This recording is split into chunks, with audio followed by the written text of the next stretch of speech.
All right, guys, I want you to meet Devin. Hey everyone, Devin here. How's it going? So, Devin and I started working together several months ago.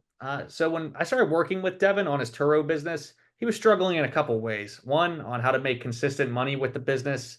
He was stuck with scaling, how to get consistent results with his rentals. And Devin was actually a pretty advanced student coming here. He had some experience, but we were really able to make a difference and change his Turo business. So, in this video, we're going to talk about how Devin went from struggling to being profitable, the biggest mistakes he made when starting, how he got his first booking working with us fast, and also what changed his mindset about business when working with Car Rental Coach. So, Devin, I'll let you give a little bit of introduction about yourself, starting business, and what led you to come to Car Rental Coach with Turo. Sure, yeah, thanks, George. So obviously I ran into George and Peter on YouTube, which is where I was able to connect with them through their content there. So that really drew me in, and I was really interested in growing the business. And I saw they had a program set up, which seemed to offer quite a few promising features, including like one-on-one coaching, and then just getting working on the fundamentals, and then going into more of the advanced things too. So I think through their YouTube content and through really just reaching out to them, we're able to set up a one-on-one call. I was able to set up a intro call with Peter, and then really even from there, kind of got more interested in working with George and Peter. And a big draw of mine was to get with them and to do some networking, and then also just hone the craft, and learn more about this business. Exactly. And you've been great to work with, Devin. But let's just take it back a little bit. So before you started working with us, what were some of the biggest problems you were having with Turo? Let the Oh audience yeah. where it was. Yeah. Yeah, I mean, we're sorry. Turo is a tough nut to crack. It doesn't come easy. It's not for the faint of heart either. Like any business, there's pain points, but I'd say a few of the things that I could think of off the top of my head would be working through claims, getting financing. Insurance is a big one that a lot of people overlook or they just totally mismanage. And then just having the wherewithal to continue going. I mean, honestly, sometimes it helps just to have people to work with, really. Yeah. Especially in this business, right? It's always nice to Yeah, bounce ideas off somebody because there's so many different situations. You never know what's going to happen next. right. uh, yeah, awesome. So yeah, there's probably a lot of people in the same position that feel those same pain points you're talking about. So Oh, yeah. what made you actually take the leap? What was your like aha moment where you wanted to join Car Rental Coach?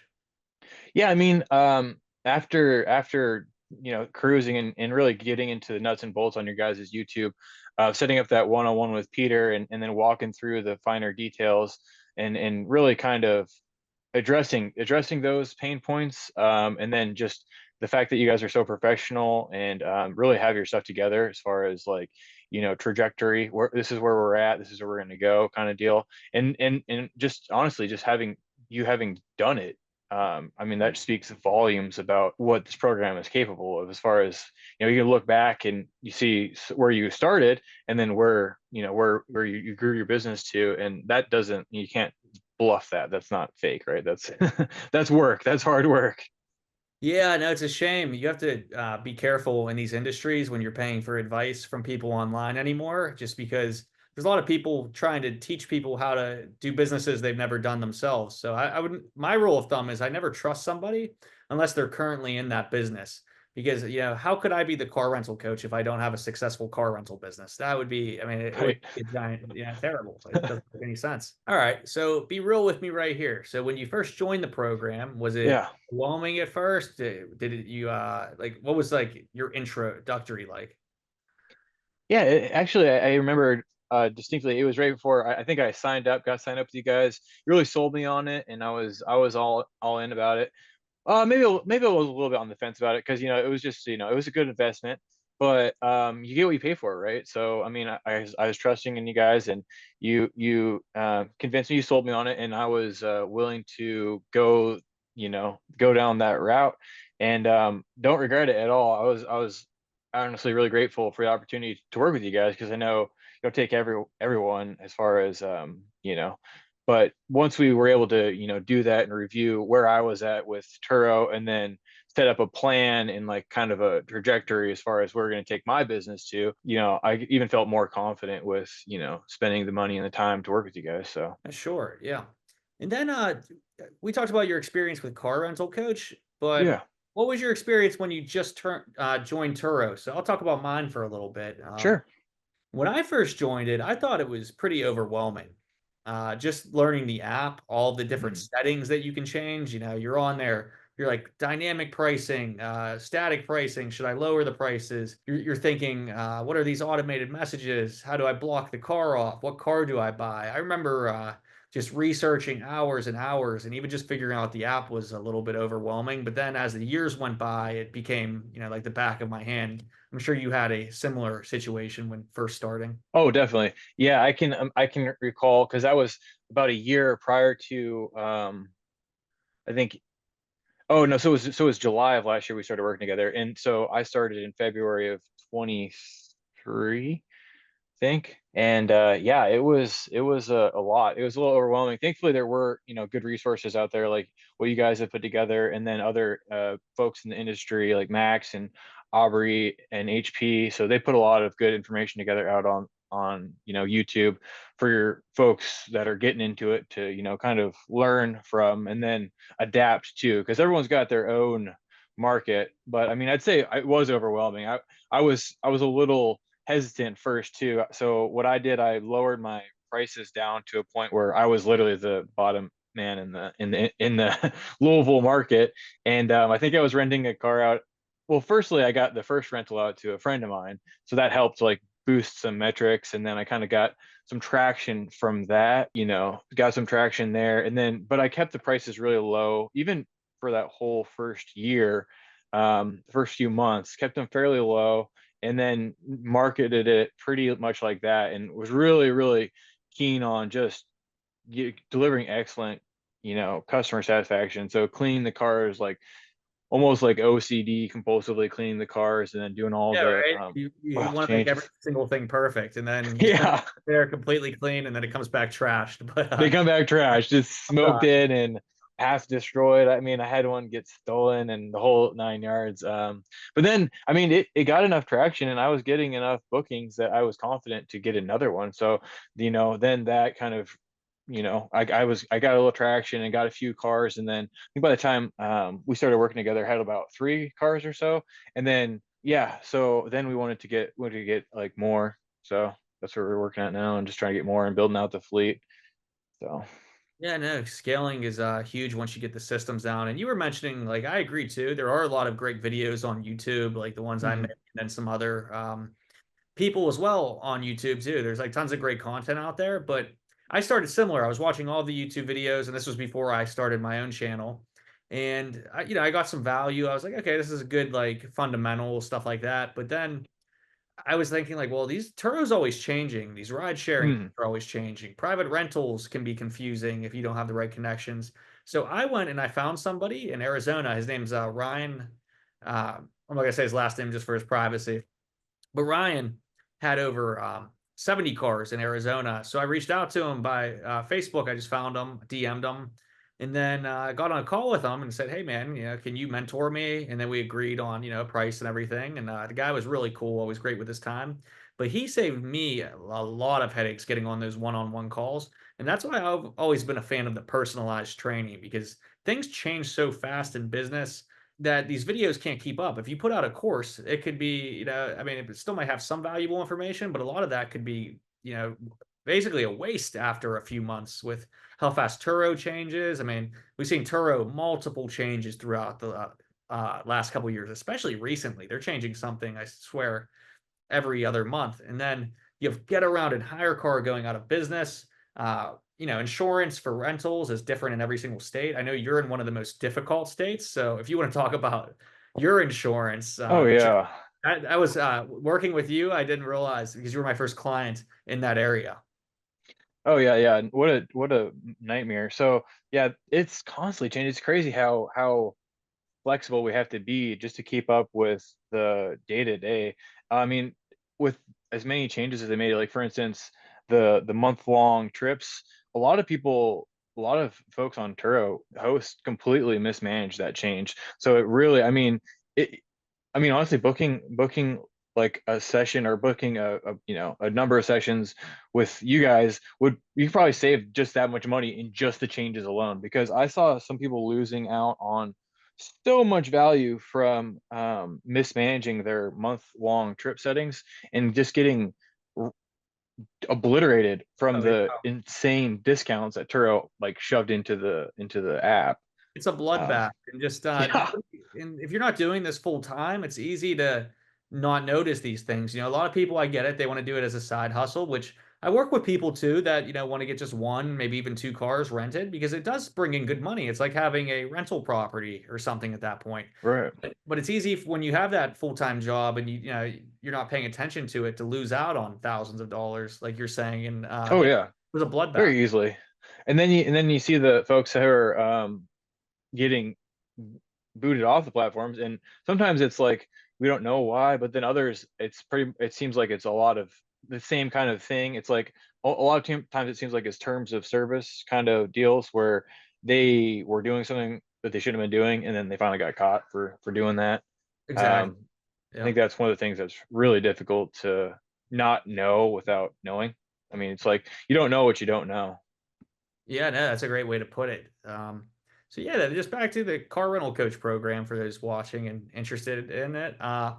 When you first started the program, how long did it take you to increase your bookings and get results? Yeah, well, I did say honestly, some of the settings we've toyed around with, they helped get some additional revenue right away. It wasn't, but it was very quick. I'd say, I think the same day we were able to increase the utilization rate on one of the vehicles by adding, tinkering with some of the settings, adding some additional mileage on the trip. So I think we took it from 200 to 250 miles per day just to toy around with it, and then that did work out kind of as an experiment.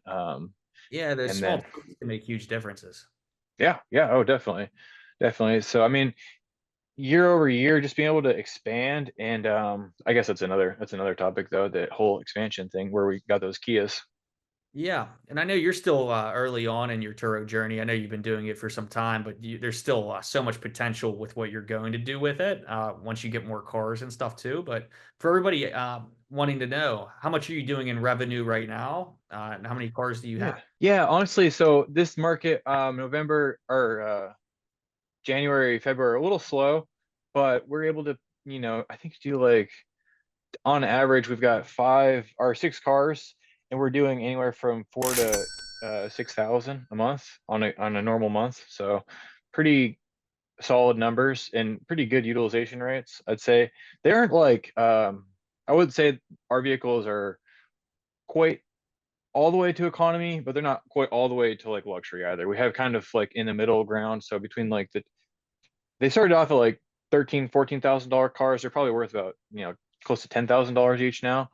And Yeah, that's what kind being of great, cars are great, they? Obviously, I know, gracious. but for those Yeah, watching, yeah, yeah. For the folks, so we got the Lincoln MKXs, which are essentially just an up badged Ford Edge, and they're about when we bought them, I think they're about 10 years old.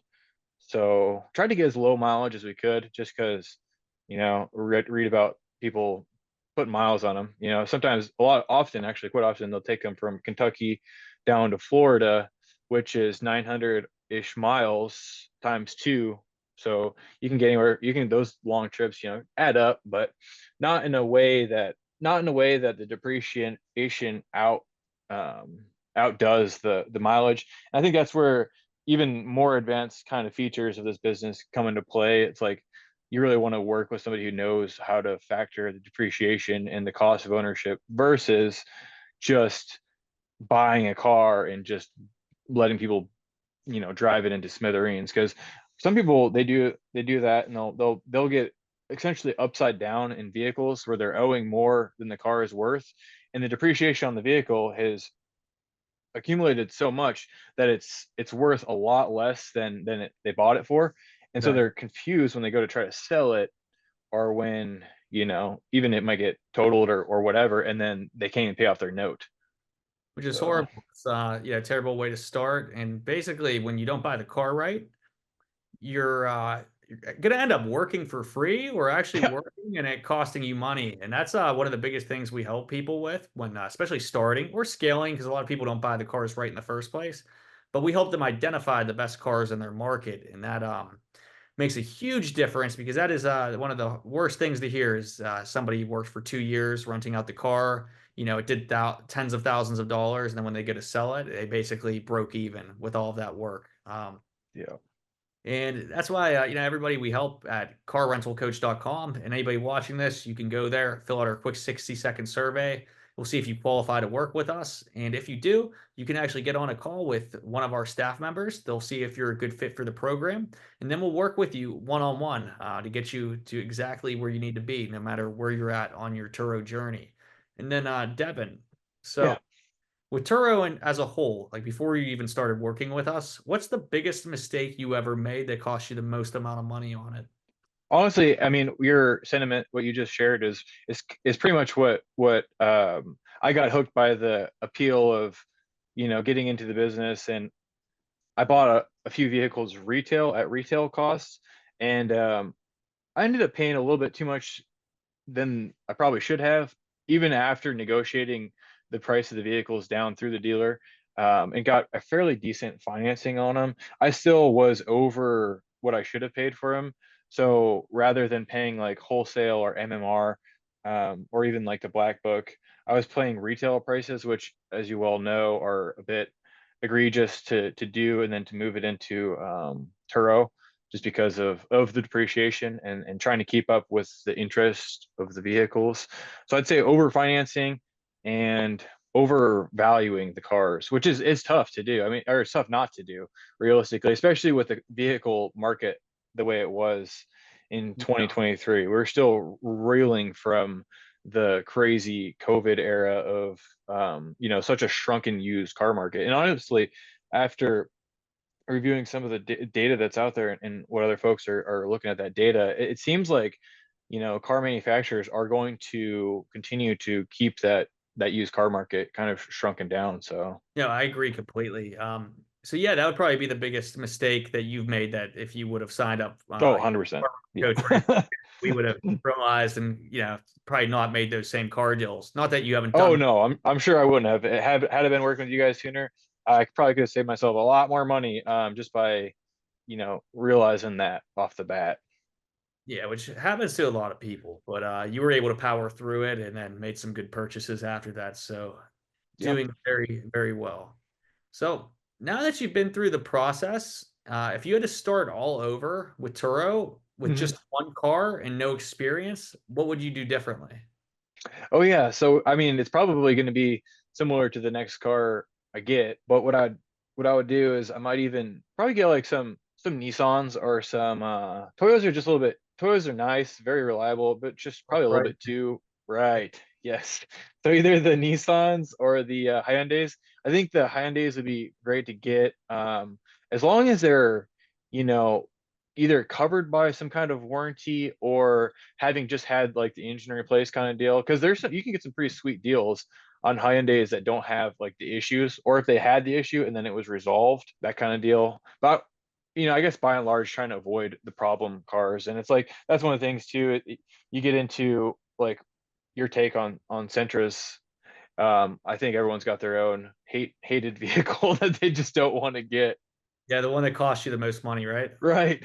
Now that you're at this certain stage, you've got a good business bringing anywhere in between, four to probably even $7,000 during your busy time, which is Hmm. pretty substantial. That's enough money for a lot of people to actually do it completely full time. But I know you have another job. Where do you want to take your Turo business, say a year from now? Like, what's the vision? Do you want to jump into this completely full time? Is there an amount of cars you'd like, or would you like just to Oh, keep it as definitely. an investment with somebody else running it? Like, what do you see with it? Oh no, I mean, I think I'm looking towards the future and trying to figure out a potential either partnership or way to grow that allows me to continue to invest, but also you know, invest in it, invest in the business, but also maybe take myself a little bit more out of it. So more like what kind of what you're doing with your, I know your work in the business, but you're a lot of times building the business, right? So I want to continue to build the business. So that might mean, say we get to a point where we've got like, 10 or 15 cars under, Till Corp LLC, which is my LLC. And so we get to 10 or 15 cars, then, maybe getting somebody, or partnering with another host locally, and then maybe trying to find a location that works for both of us to utilize. Or, I've got some ideas of people I want to work with in the area. So it might just be strengthening some networking opportunities, and then getting a specialist, maybe somebody like somebody who's able to, get in and take care of the cars on a more regular basis, because I would love to expand it. And in fact, I like to kind of continue growing Turo, but also look towards potentially doing more private rentals. Yeah, exactly. And we've done a combination of both and help people get set up with websites for private rentals. Some of my biggest profits have been private rentals, but some of my biggest losses have been private rentals. So that's why it's just so important to set that up properly. When it comes to insurance, but not just that, it's about you have to vet your customers with it too. You don't want to Oh, rent. definitely. Yeah. A lot of times the people hounding you from Turo, they say, "Oh, hey man, like let me rent your car off of Turo." They're usually not the people you want to rent to. It's just from my experience, I mean, I've met great people too that I've rented privately too, but really it's about vetting them. And then also, you might even want to buy specific cars just for private rentals. They might be cheaper vehicles, where you're trying to get people in long term because we've both done it before. A private rental for like one day doesn't really, do too much when you're talking Yeah. paperwork, the insurance, and everything. It's like for Oh, me, yeah. like, I want them to rent for at least a week if I'm going to go through the effort to do that. Yeah, Um, I'd agree. I've been able to go through that route, and working with, other partners we've got in the industry to make sure that the insurance is there too. You had mentioned the insurance earlier, which is a difficult thing for most people to get their heads around in this industry, let alone do correctly. I mean, there's so much misinformation out there, and how many people say to do this or to do that, and it's like, are these the people you want to trust with your livelihood? Because if you don't do it correctly, and you have, say, for instance, your LLC, you don't have an LLC, if you don't have an LLC, or you don't have your insurance set up correctly, you are liable. I don't think most people realize that you could be sued if you do things incorrectly, and you don't have that separation, if you will, of your assets and your personal assets. Whereas if you have it structured correctly with the right insurance, you have your business and corporate stuff over here, and then your personal stuff like your home and or whatever you have else over here. You really want to separate the two. No, you're completely right, and that's one of the big things we do is go through the legal process. When people work with us at carrentalcoach.com, we go through, make sure they got their entity set up properly, help them with business, funding, financing partners, insurance. But yeah, you're so right. You don't want to rent a car one time and then somebody owns everything you've ever Right. earned, right? Yeah. $50 Yeah, exactly. rental. Now it's like that costs your house. That's a fun conversation to have with the wife and kids. Hey, we Yep. made $50 renting out my Mitsubishi Mirage, but now we are going bankrupt. Right. Yeah, not too fun at all. Yeah, all right, Devin, but just some closing thoughts here. So, if someone's watching this video right now, they're thinking about joining, but they're scared. They're afraid of losing money, afraid they won't get bookings with their car, just scared of business in general. What would you say to them? Yeah, so if somebody's starting off, I can definitely see the hesitation, because it's real. I mean, you're going into a public market and dealing with people who you don't know. I mean, it helps to have a degree of separation though, so you do have your ducks in a row, and then to protect yourself. So one thing I learned was to not do this kind of business at my residence, just because of the kind of folks that I ran into. So while I might store vehicles or maintain them at my house, I no longer do the transfer of keys here, just because I had a couple of shady things that happen with, certain individuals. And I was like, okay, well, that won't be happening again. So now I park the vehicles down the street, and kind of keep a degree of separation.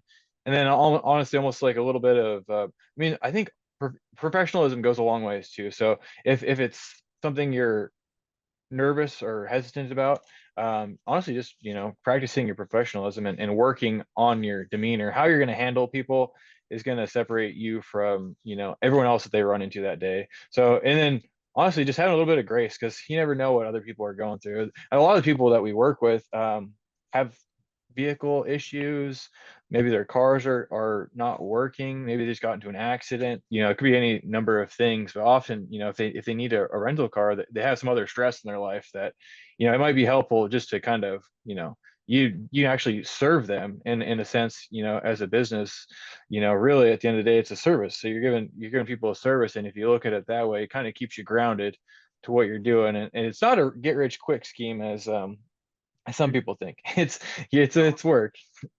Yeah, it's definitely not as passive as a lot of people will make it seem at the beginning. It can become a passive business once you're able to automate things, but no, it's like I tell everybody right, from the jump, this isn't just like putting your money in the stock market. There's going to be some, active stuff going on. You're going to have to work, but it's going to make you money and you're going to do well if you, actually want to be someone that puts the work in.